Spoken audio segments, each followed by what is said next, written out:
दुख से मुझे कहना पड़ता है कि दिल्ली सरकार की लापरवाही, यहाँ तक कि आपराधिक लापरवाही के कारण इन बच्चों ने अपनी जान गंवा दी।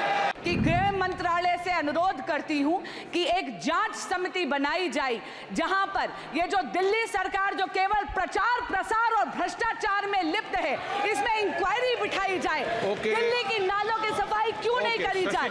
दिल्ली जल बोर्ड चरमराती हुई व्यवस्था में क्यों है?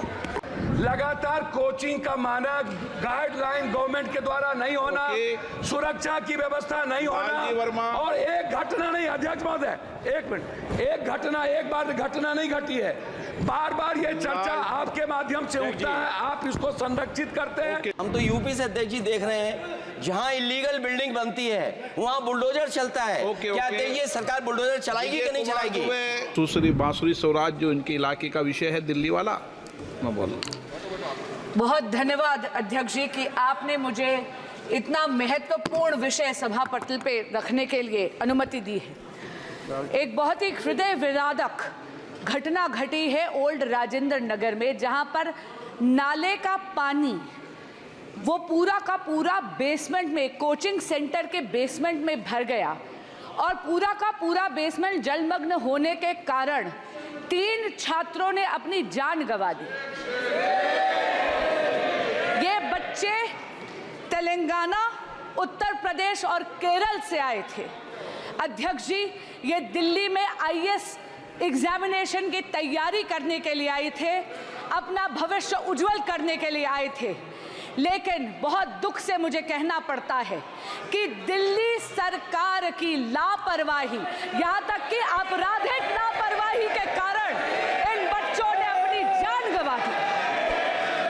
अध्यक्ष जी, the cause of death of these 3 students is the utter and absolute apathy of the Aam Aadmi Party ruling dispensation in Delhi. The criminal negligence of the ruling dispensation of the Aam Aadmi Party in Delhi has caused the death of these 3 students. 1 दशक से आम आदमी party Delhi में सत्ता भोग रही है, लेकिन दिल्ली वासियों के लिए कोई काम नहीं कर रही। अध्यक्ष जी, पिछले 2 सालों से नगर निगम यानी एमसीडी भी दिल्ली सरकार के नियंत्रण में है, दिल्ली जल बोर्ड दिल्ली सरकार के नियंत्रण में है, ड्रेनेज की सफाई दिल्ली जल बोर्ड के दिल्ली सरकार के नियंत्रण में है, लेकिन इन्होंने ना अपग्रेडेशन करी है ना डीसिल्टिंग करी है नालों की। एक बहुत इंपॉर्टेंट बात इसमें कहना चाहूंगी, ओल्ड राजेंद्र नगर में जो हुआ 22 जुलाई 24 जुलाई 2 दिन से लगातार वहां के स्थानीय विधायक, वहां के स्थानीय पार्षद, वहां के अधिकारियों को लगातार स्थानीय निवासी इसकी शिकायत कर रहे थे। विधायक जी व्यंग तो कर रहे थे, लेकिन उन्होंने कोई एक्शन नहीं लिया। मेरा आपसे निवेदन है कि गृह मंत्रालय से अनुरोध करती हूं कि एक जांच समिति बनाई जाए जहां पर ये जो दिल्ली सरकार जो केवल प्रचार प्रसार और भ्रष्टाचार में लिप्त है, इसमें इंक्वायरी बिठाई जाए। दिल्ली की नालों की सफाई क्यों नहीं करी जाए? दिल्ली जल बोर्ड चरमराती हुई व्यवस्था में क्यों है? Sir, I have just visited the hospital. I've just visited the hospital and met with the uncle of the boy from Kerala who unfortunately lost his life on the weekend, sir. It's a shocking situation, and I have to say that when you have a brilliant student, all the dreams of serving the nation through taking the UPSC exam have been shattered and the hopes of the family have been shattered, sir. This is a matter which obviously calls for compensation, but no compensation can be enough for the tragic loss of life of a young man cut short in his prime, sir. Now, there are a number of serious issues that need to be addressed, as the previous speaker has pointed out. There is, sadly, a level of violations of basic norms when it comes to building codes, fire safety, flood safety, and so on. That is rampant in the city. The corporation also has responsibility on this. So wait, I have seen in the hands of a journalist a certificate of clearance issued on the 9th of July, sir, by the corporation, allowing these people to do what they're doing, saying they're in compliance. Now, this kind of thing will have to be corrected, sir. At the same time, drains have to be cleaned. They're choked and clogged. Sir, let me just finish. The most important issue, and I say this on behalf of the family also, is to prevent such future tragedies. For this, there has to be a comprehensive inquiry, but there also has to be very specific steps taken to ensure that no other parents coming to our national capital from various parts of the country suffer this kind of loss and tragedies.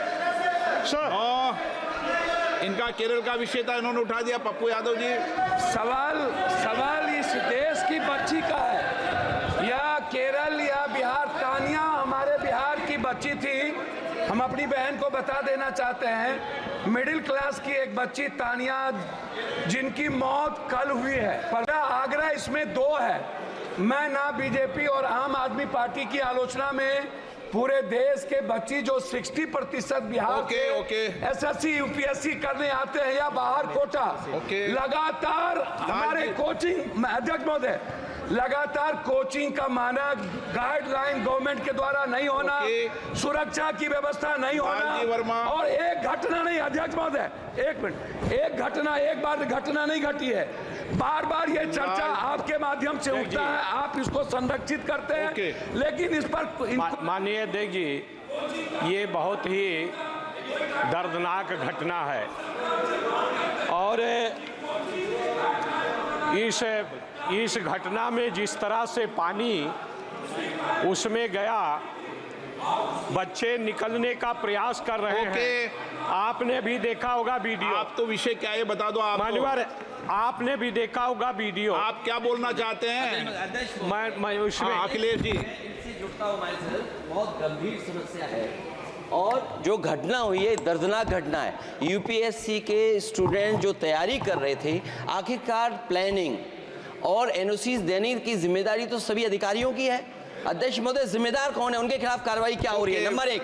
दूसरा, ये केवल एक विषय नहीं है illegal building. हम तो UP से अध्यक्ष जी देख रहे हैं, जहां इलीगल बिल्डिंग बनती है वहां बुलडोजर चलता है। क्या ये सरकार बुलडोजर चलाएगी कि नहीं चलाएगी?